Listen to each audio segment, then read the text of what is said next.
খালি একটা সিদ্ধান্ত হয়েছে, তার আগেই তো দাম বেড়ে গেছে। কাজে রপ্তানি হলে দাম বাড়বে এই কথাটা ঠিক না।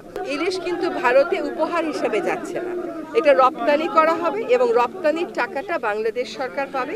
সেটা খুব ছোট করে দেখার মতন টাকা না।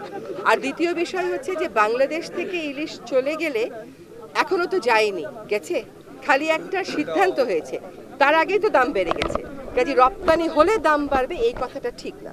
2 নম্বর কথা হচ্ছে যেটা বিবেচনায় এসছে সরকারে, সেটা হচ্ছে যারা এই ইলিশটা চাচ্ছেন তারাও কিন্তু এই বৈষম্য বিরোধী ছাত্র আন্দোলনে ওই পারে থেকে অনেক সমর্থন দিয়েছেন, সেটা আমরা সকলে দেখেছি। কাজেই আমরা খুব সহজ কতগুলো কথা বলে ফেলি, কিন্তু আপনি যে প্রশ্নটা করেছেন আমার কাছে যে হিসাবগুলো আছে আমি আপনাকে দিয়ে দিব, আপনি দেখে নেবেন।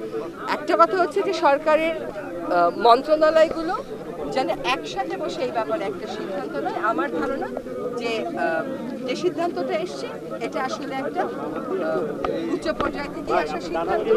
এটা হচ্ছে, আমরা সবসময় মনে রাখতে হবে যে আমাদের প্রতিবেশীর সাথে অনেক বিষয়ে আমাদেরকে আলাপ আলোচনা করতে হবে।